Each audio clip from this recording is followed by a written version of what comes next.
90 degree का कोण लिए हुए है और इसके बाद कोई भी आधार इसका नहीं है। सीधे नदी नीचे शारदा नदी जा रही है। एक बार मैं आपको पुनः शारदा नदी का दृश्य दिखाता हूँ कि ये शारदा नदी पिथौरागढ़ ज़िले के ऊंचाई वाले क्षेत्र से आकर धौली गंगा, भूरी गंगा और काली मिल करके जब आगे बढ़ती हैं तो शारदा नदी कहलाती हैं और वो शारदा नदी इस प्रकार आगे बढ़ते हुए टनकपुर क्षेत्र की तरफ बढ़ जाती है, जो यहाँ से काफ़ी दूरी पर जहाँ धुंध पड़ी हुई दिखाई दे रही है की तरफ मुड़ती है। और वहाँ पर इस नदी पर बैराज बनाया गया है। बनबसा विद्युत केंद्र पर विद्युत का उत्पादन होता है और फिर यह नदी आगे बढ़कर उत्तर प्रदेश की तरफ प्रवेश कर जाती है। अब इस पहाड़ी को एक बार मैं आपको फिर से दिखाता हूँ, देखिएगा इस पहाड़ी का स्वरूप। इस प्रकार से ये पहाड़ी, ये पर्वत इस चोटी पर है जहाँ पर चढ़ पाना भी संभव नहीं है। अब हम माँ के दरबार से वापस लौट रहे हैं। एक बार माँ को पुनः प्रणाम करते हैं,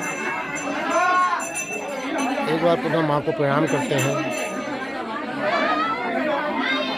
तुम्हारा क्या नाम है? क्या नाम है? हर्षिता। हाँ, हर्षिता भी हमारे साथ आई हुई है। हर्षिता का भाई प्रियांशु भी आई हुई है, उसके मम्मी पापा भी आए हुए हैं। ये तुम्हारी पहली यात्रा है? हाँ, ये इनकी पहली यात्रा है। इनके छोटे बच्चे भी इस यात्रा में बहुत ही खुश होकर के, प्रसन्नचित होकर के पूरी यात्रा कर रहे हैं।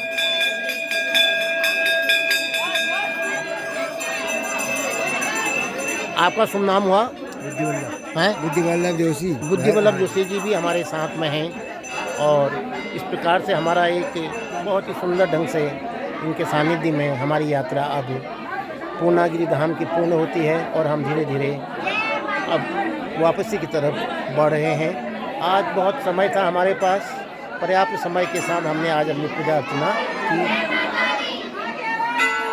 और हेमा बिस्कू और मैं दोनों अब धीरे धीरे आगे की तरफ बढ़ रहे हैं।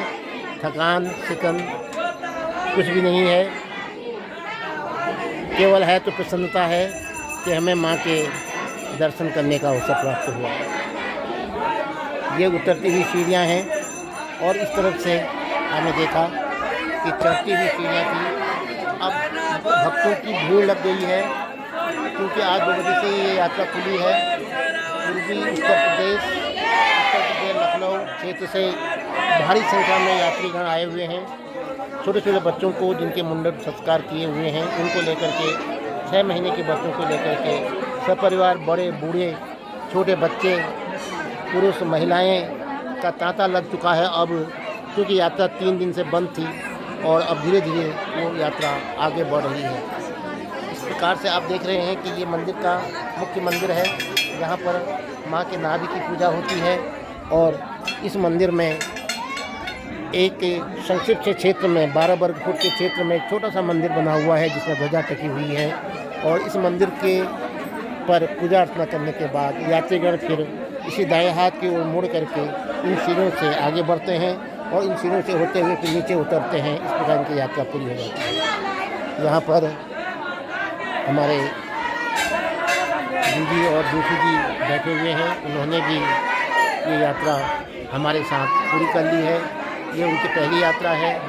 ये भी दक्षिण भारत में और पूरे उत्तर भारत की उन्होंने दक्षिण भारत, पूर्वी भारत, पश्चिम भारत में वो घूमे हुए हैं और ये उनकी पूर्णागिरि धाम की पहली यात्रा है। और हम उनके सानिध्य में रह करके बहुत ही प्रसन्नचित हैं, बहुत ही खुश हैं। जय माता दी कहते हुए आज हम अपनी यात्रा का एक चरण पूरा करते हैं और कल हम ब्रह्मदेव जाकर के माँ भैरवदेव के दर्शन करके अपनी यात्रा को पूर्ण करेंगे। और इस प्रकार धीरे धीरे हमारी यात्रा पूरी होती है। माँ पूर्णागिरि को प्रणाम करते हुए, माँ का आशीर्वाद पाते हुए अब हम अपने गंतव्य की तरफ आगे बढ़ रहे हैं। माँ से प्रणाम करते हैं। हे माँ, सर्वे भवन्ति सुखिनः, सर्वे सन्तु निरामया, सर्वे भद्राणि पश्यन्तु, माँ कश्चित् दुःखमा भाग् भवेत्। सभी सुखी रहें, सभी निरोग रहें, सभी धन धान्य से परिपूर्ण हों। हे माँ, ये संसार सभी सुखी रहे। इस भावना के साथ माँ का आशीर्वाद पा करके अब हम अपने गंतव्य की तरफ आगे बढ़ रहे हैं।